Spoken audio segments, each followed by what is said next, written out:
क्या हुआ जब 5,000 सालों के बाद शबरी की कुटिया के दरवाजे खोले गए और अंदर से जो मिला उसे देखकर आपकी आंखें भी फटी की फटी रह जाएगी। इस घटना की शुरुआत करने से पहले सभी सच्चे राम भक्त कमेंट बॉक्स में जय श्री राम लिखे और हमारे चैनल को सब्सक्राइब करके बेल आइकन को जरूर प्रेस कर ले। इस घटना की शुरुआत होती है छत्तीसगढ़ में स्थित बिलासपुर शहर से, जहां पर विनायक चौधरी नाम के एक जाट भाई रहा करते थे। चूंकि वे ऊंची जाति के थे, ऐसे में अपनी जात को लेकर उन्हें बड़ा ही घमंड था। उनके आसपास जितने भी छोटी जाति के लोग रहा करते थे, वे उन्हें कीड़े मकोड़े के समान समझा करते थे। उनके घर का खाना तो छोड़, विनायक चौधरी उनके घर का पानी तक नहीं पीते थे। एक समय की बात है जब विनायक चौधरी अपनी पुश्तैनी कार में भ्रमण पर निकले हुए थे। तभी सामने की ओर से साइकिल पर एक छोटी जाति का व्यक्ति अपनी पत्नी के साथ आ रहा था। थोड़ा सा बैलेंस बिगड़ जाने के कारण वो उनकी कार से टकरा गया, जिसके बाद विनायक चौधरी तो आग बबूला हो गए और उसकी जाति को लेकर ताने कसने लगे। बदले में उस छोटी जाति के व्यक्ति ने उनके खिलाफ एक शब्द नहीं निकाला। उन्होंने भरी रोड पर सभी के सामने उसे अपमानित कर दिया। यह पूरी घटना एक संत देख रहे थे। वे उन दोनों के पास आए। उन्होंने विनायक चौधरी से कहा कि गलतियां तो सभी से होती है और एक छोटी सी गलती के लिए तुम इस व्यक्ति को इतना अपमानित कर रहे हो। तब विनायक चौधरी ने कहा कि इस व्यक्ति की सबसे बड़ी गलती यही है कि ये छोटी जाति का है और हम जैसे ऊंची जाति के लोग इनसे बात तक करना पसंद नहीं करते हैं। उस समय वे संत मुस्कुराए और उन्होंने विनायक चौधरी से कहा, क्या तुम्हें पता है भगवान श्री राम ने शबरी के झूठे बेर खाए थे और वो जाति से एक भील थी।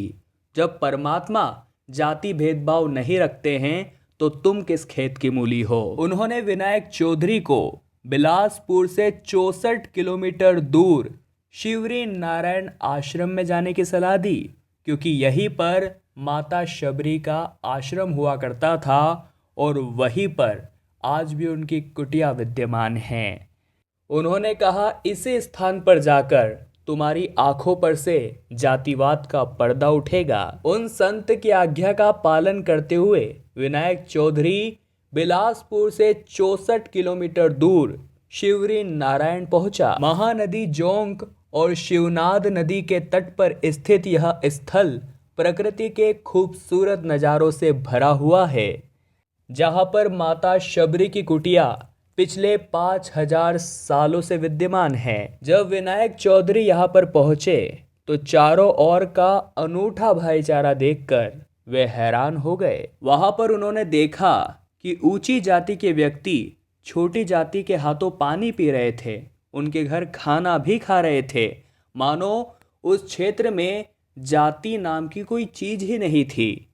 उन्होंने वहां प्रश्न भी उठाए, परंतु वहां के लोगों का एक ही मत था कि जब भगवान श्री राम जाति में नहीं मानते थे तो हम तो साधारण मनुष्य हैं, हमें भी इस तरह के भेदभाव नहीं करने चाहिए। परंतु विनायक चौधरी का मन अभी भी नहीं माना था। उन्होंने गुस्से में आकर उस शबरी की कुटिया के दरवाजे खोल दिए जो पिछले 5,000 सालों से बंद थी, और अंदर जो उन्होंने देखा उसे देखकर उनके भी रोंगटे खड़े हो गए।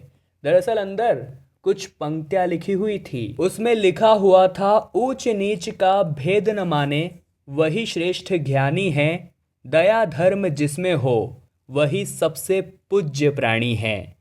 जब विनायक चौधरी ने शबरी की कुटिया में लिखी हुई ये पंक्तियां पढ़ी तो उनकी भी आंखें नम हो गई, क्योंकि ये पंक्तियां आज से 5,000 साल पहले लिखी हुई थी। जिसके बाद उनकी आंखों पर जो जातिवाद का पर्दा था वो भी पूरी तरह से हट गया और वो सभी के साथ समान व्यवहार करने लगे। वो पुनः बिलासपुर आ गए, जिसके बाद उन्होंने उसी व्यक्ति को ढूंढा जिसको उन्होंने बहुत ज़्यादा ताने मारे थे। उसके घर पर भोजन भी करा और जात पात का भ्रम दूर कर दिया। इस घटना को लेकर दोस्तों आपके क्या विचार है, हमें नीचे कमेंट बॉक्स में जरूर बताइएगा। समाज में जो जातिवाद आज भी फैला हुआ है उसे लेकर के आप क्या नज़रिया रखते हैं वो भी हमें बताइएगा। जल्दी से चैनल को सब्सक्राइब करके बेल आइकन को प्रेस कर ले ताकि आपको हमेशा ऐसी वीडियोस मिलती रहें। अभी के लिए आप सभी दर्शकों को हर हर महादेव।